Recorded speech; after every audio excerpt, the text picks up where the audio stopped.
a captive. He knows that it is useless, but he can't suppress the impulse that wells up from within his own flesh. He needs to do it, to hurl his entire body against the bars. It does no good at all. His flesh simply bounces off the thick iron bars. "Number 8! What the hell are you doing?" The guard's angry shout echoes down the corridor. The prisoners are never called by name, only by the numbers on their cells. Kime is number 8. Kime says nothing. Instead, he slams his shoulder against the bars. Massive bars of iron never budge. All they do is leave a dull, heavy ache in Kime's superbly conditioned muscles and bones. Now, instead of shouting again, the guard blows his whistle and the other guards come running from their station. "Number 8! What's it gonna take to make you understand? Do you want to be thrown in the punishment cell? Don't look at me like that. Start resisting and all it'll get you is a longer time in here." Sitting on the floor of his cell, legs splayed out, Kime ignores the guard's shouts. He has been to the punishment room any number of times. He knows he has been branded a highly rebellious prisoner, but he can't help himself. Something is squirming deep down inside him. Some hot thing trapped inside there is seething and writhing. "Some war hero you turned out to be," says one guard. "You can't do shit in here. What's the matter, soldier boy? Can't do anything without an enemy staring you in the face?" The guard next to him taunts Kime with laughter. "Ha ha ha ha! Too bad for you, buddy. No enemies in here. Nobody from your side either. We got you locked up all by yourself." After the guards leave, Kime curls up on the floor, hugging his knees, eyes clamped tight. All by myself. The guard was right. I thought I was used to living alone, in battle, on the road. But the loneliness here in prison is deeper than any I've experienced before, and more frightening. Walls on 3 sides, and beyond the bars, nothing but another wall enclosing the narrow corridor. This dungeon was built so as to prevent prisoners from seeing each other, or even to sense each other's presence. The total lack of change in the view paralyzes the sense of time as well. Kime has no idea how many days have passed since he was thrown in here. Time flows on, that much is certain. But with nowhere to go, it simply stagnates inside him. The true torture that prison inflicts on a man is neither to rob him of his freedom, nor to force him to experience loneliness. The real punishment is having to live where nothing ever moves in your field of view, and time never flows. The water in a river will never putrefy, but lock it in a jar, and that is exactly what it will eventually do. The same is true here. Maybe parts of him deep down in his body and mind are already beginning to give off a rotten stench.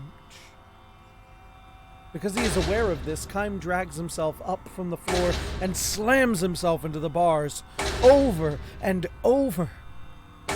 There is not the remotest chance that doing so will break a bar, nor does he think he can manage to escape this way. Still, he does it repeatedly. He can't help himself. He has to do it again and again. In the instant before his body smashes into the bars, for that split second, a puff of wind strikes his cheek. The unmoving air moves, if only for that brief interval. The touch of the air is the one thing that gives Kime a fragmentary hint of the flow of time. The guards come running, faces grim with anger. Now I can see human shapes where before there was only a wall. That alone is enough to lift my spirits. Don't these guards realize that? All right, number 8. It's the punishment room for you. Let's see if 3 days in there will cool your head. Keim's lips relax into a smile when he hears the order. Don't these guys get it? Now my scenery will change. Time will start flowing again. I'm thankful for that. Keim laughs aloud. The guards tie his hands behind him, put chains on his ankles, and start for the punishment room. What are you laughing at, number 8? Yeah, stop it! We'll punish you even more! But Keim just kept on laughing. Laughing at the top of his lungs. If I fill my lungs with all new air, will the stench disappear? Or have my body and mind rotted so much already that I can't get rid of the stench so easily? How long will they keep me locked up in here? When can I get out of here? Will it be too late by then? When everything is rotted away, will I become less a him than an it? The way our troops count enemy corpses? Keim can hardly breathe. As if the air is being squeezed out of his chest, and the excruciating pain of it is drawing him back from the world dream to reality. Was I once in a prison in the far, far distant past? He half wonders in the space between dream and reality. He has had this dream any number of times, this nightmare it might even be called. After waking, he tries to recall it, but nothing stays in his memory. One thing is certain, however.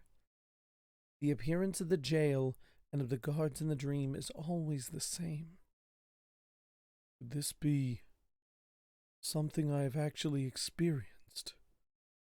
If so, when could it have been? There is no way for him to tell. Once he is fully awake, those questions he asked between dream and reality are themselves erased from his memory. He springs up with a scream, his breath labored, back of his hand wiping the streams of sweat from his brow, and all that is left is the shuddering terror. It is always like this. Now, too, he mutters to himself as he attempts to retrieve whatever memory is left in a remote corner of his brain. What kind of past life could I have lived through? Now, too, what kind of past life could I have lived through?